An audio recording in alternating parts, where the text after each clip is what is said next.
massive audience and this professional orchestra behind me. And I came off the stage and I knew that I wanted to do that for the rest of my life. Wow. Thank you so much for being with us today, Jane. Thank you. I'm going to go try out a Ken right now.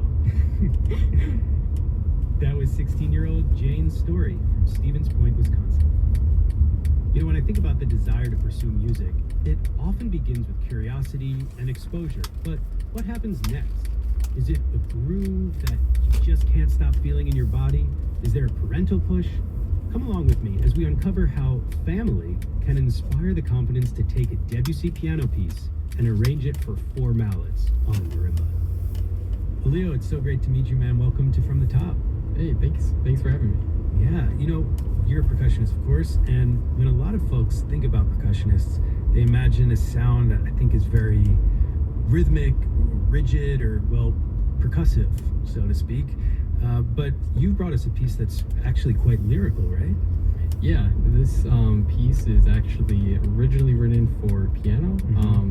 It's called Dr. Gradus ad Parnassum by Claude Debussy, and yeah, this piece is like super beautiful. It's on marimba, and it's definitely not your typical like what people would think of when I mention I play percussion. They think of just hitting a drum and like being loud, but this is very different from that. I can't wait to hear this piece. Whenever you're ready, take it from the top.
"17-year-old Leo Esparza from Chicago, Illinois, performed Dr. Gradus ad Parnassum from the Children's Corner Suite by Claude Debussy, arranged by Leo himself for the marimba.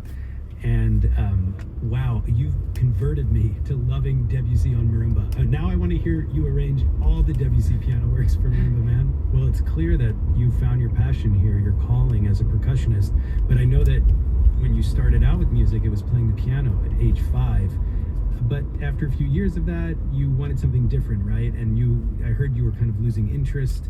And then when you were 9, if I remember correctly, that's when you went to see your sister's jazz band and everything changed, right? What happened there?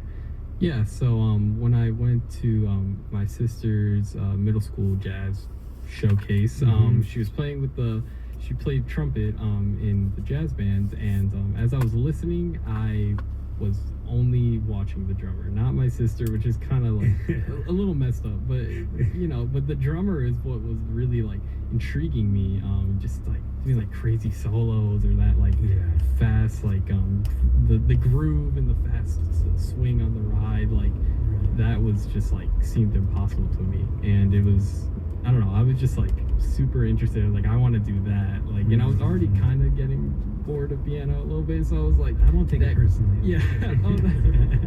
The piano. Yeah, but then I kind of like, like set in stone, like, oh, okay, I'm gonna switch to this. So now you're involved at the Chicago Musical Pathways Initiative, which is just a fantastic program for music students from traditionally underrepresented backgrounds. And I hear that you attended the Youth in Music Festival this summer, which is hosted by CMPI. What was that like?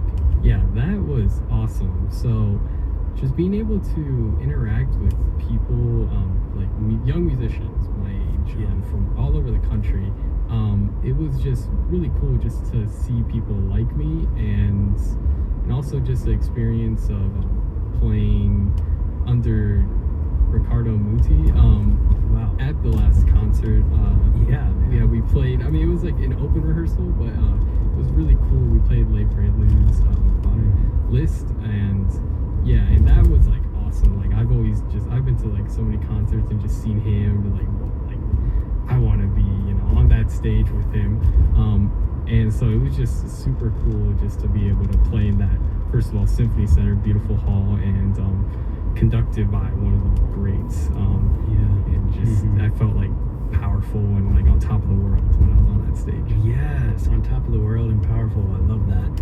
And that's hopefully the kind of thing that just keeps bringing you back, wanting more and more of that feeling, that high that we get as performers, right?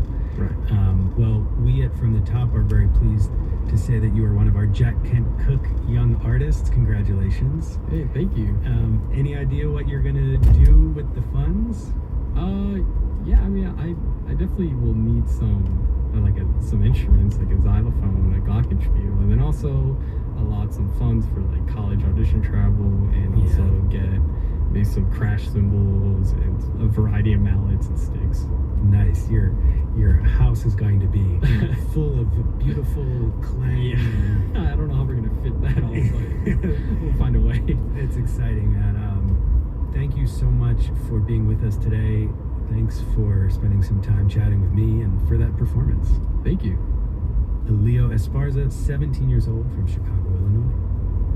Support for NPR comes from this station and from the Massachusetts Office of Travel and Tourism, offering visitors information about the arts, culture, and history of Boston. The journey begins at visitma.com. From Jarl and Pamela Moan, focusing on civil liberties, foster youth, public radio, and the arts. And from the estate of Jane Gross, whose bequest supports NPR's commitment to creating a more informed public by distributing programming that meets the highest standards of public service in journalism. In our next young performer's story, we explore fear and adrenaline as part of the musical and human experience. 15-year-old Vladimir Tsipper from Eagan, Minnesota, plays a lesser-known arrangement of some Shostakovich preludes. Vladimir, welcome to From the Top. Thank you so much for having me. I'm really thrilled to be a part of this. We're so happy you're here, and I'm really looking forward to hearing you perform. Tell me a bit about what draws you to this piece you're going to play, and even the era that produced the composer, Shostakovich. Well, I love movies. It's a hobby. I love watching them. And the way that these preludes sort of resemble small movie scenes, I just love that. And recently I found out that Shostakovich actually used to play piano in movie theaters for silent films. And I could totally see him writing this and just having this scene in his head play out. Well, I'm excited to sort of imagine that silent film era as we hear this performance. Tell me, who's joining you at the piano right now? Well, I am very fortunate to have my own personal accompanist in the form of my mom. That's right. Your mom, Irina Elkina, is going to be your collaborator for this performance. Whenever you're ready, take it from the top.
15-year-old Vladimir Tsipper from Eagan, Minnesota, playing Shostakovich 4 preludes from Opus 34, arranged for violin and piano by Dmitry Tsiganov. His collaborator at the piano was his mother, Irina Elkina. What a wonderful performance by both of you. Vladimir, we're going to hear a little bit more about the very special relationship that you have with a pro musician as a parent. But let me first just congratulate you on that performance. That was so evocative and wonderful. Thank you so much. I had so much fun playing it. I could tell, you didn't seem nervous at all, which is amazing because performing, as we know, can be quite scary. But I hear that you're actually kind of fascinated with the idea of fear and why we get scared, whether it's before performance or while watching a horror movie. Tell me a little bit more about this fascination. I don't know exactly why I just love that feeling of fear. I think I'm just fascinated by the fact that I'm aware that it's in a TV screen or a movie or a projector. Like, I know it's not real, but somehow it still manages to creep me out. Yeah.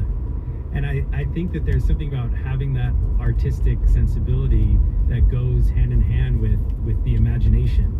How would you relate this idea of fear from a horror movie to your own experiences as a performer? There have been many parts of my life during different performances. I've tried different things. Sometimes I really leaned into being afraid and like recognizing that I'm playing some pretty difficult pieces, and yeah, it's pretty natural to be afraid. And sometimes I'm just like, no being afraid today. Today it's gonna be as easy as breathing. And yeah, it's still something I do. I like to experiment with my mental state before performances. Right. I want to talk again about your mom, who we heard perform with you earlier. Your story is just incredible. You started playing music at 5, not on the violin, but on the piano with your mom as your teacher. Tell me about how that went down. Well, when I first started playing piano, I was not a particularly good, well-behaved student, because I was 5. I wasn't getting into it. I was like constantly getting distracted. And one day, my mom decided, okay, that's enough. I am not your mom, she said to me one day. I am Miss Irina. And to be honest, I don't remember if I actually genuinely thought it was a new person or if I was just playing along. Yeah, I heard that she would actually like go outside, right, and come and ring the doorbell like as this new persona. Yeah, and I don't understand why the fact that they had the same outfit and just face as my mom didn't like bother me, but the fact that they had the same watch just blew my mind. I at the end of the lesson I would ask her, I said, Miss Irina, your watch, it's the same watch that my mom has. And now, of course, you're not a pianist, you are a violinist, but your relationship with your mom continued because she became your collaborator on the piano. Yeah, I feel very lucky. Well, I just want to say that we feel really lucky that we had you on the show today, and our audiences around the country are lucky to have had the chance to hear you perform. So thank you so much for that. Thank you. That was 15-year-old Vladimir Tsipper from Eagan, Minnesota. I just have to share one more thing from Vladimir's story. He told me that when he was much younger, he thought that all female accompanists were the moms of whoever they were performing with. Like, he went to a studio class performance, and when he noticed that there was a staff pianist who was performing with all of the other violin students, Vladimir turned to his mom and said, wow, she has a lot of kids, like dozens of kids. I just think it's so adorable that he assumed it was completely normal to have a parent as a musical partner. Okay, well, we have to take a short break, but coming up next, what do bowls, cliffs, and chutes have to do with playing a Chopin ballade? And is presence a state of mind more than body? We're going to get into that when we return with 15-year-old pianist Matthew Hahn. Support for NPR comes from this station and from the Massachusetts Cultural Council, a state agency connecting young people with the arts in schools and in their communities. Learn more at massculturalcouncil.org. From Jarl and Pamela Moan, focusing on civil liberties, foster youth, public radio, and the arts. And from Imaginable Futures, celebrating the hard work, commitment, and achievements of the 1 in 5 college students who are parents. More at imaginablefutures.com. Support for KMFA comes from Terry McDaniel and Company Investment Counsel, providing investment advice and portfolio management to Boston area families since 1985. Information online at tmcdanco.com. Support comes from the Movie Center, presenting Lindsay Sterling, The Duality Tour, live in Boston, July 24th at Movie Center. Groundbreaking violinist, dancer, and artist Lindsay Sterling, with special guest Walk-Off Mirror, a captivating show that's not to be missed. Tickets and information at moviecenteratx.com. Lindsay Sterling, live. Welcome back to From the Top. I'm your host, pianist Peter Duva. Today's program is possible thanks to the generosity of the late Earl Kahlberg. Mr. Kahlberg was a piano technician and a long-time listener to From the Top. He was really inspired by hearing our young musicians share their stories. He loved to learn about their path to music, and he wanted to ensure that future generations of young classical musicians will continue to be supported. Mr. Kahlberg's estate is a member of From the Top's Planned Giving Society that offers benefits and recognition during an individual's lifetime. Thank you so much to the estate of Earl Kahlberg. You can learn more at fromthetop.org. And I am personally so grateful for the opportunity to meet and work with the next generation of young musicians week in and week out. I am continually inspired by them.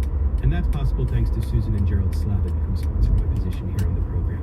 Thank you so much to them. Too often, I think we silo certain skills and aptitudes. You know, it's like you're either a music person or a sports person, a science nerd or an eccentric artist. But why? Like, can the lessons gleaned on a ski slope be transferred to lessons at the piano? Let's head to the gorgeous performance space at WFMT Chicago's classical music station to find out what 15-year-old pianist Matthew Hahn has to say about this.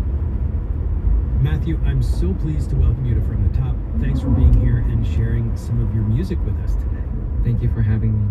Before we dive into your performance, I want to ask, what are you going to play and why did you choose this piece? What appeals to you here? I'm going to be playing Chopin's Second Ballade in F major, Opus 38. I really like how it starts off in a serene, kind of pastoral manner, and then it all of a sudden it comes in and it's contrasted with like this bombastic, turbulent section that's really thrilling to me. Well, whenever you're ready, why don't you take this from the top?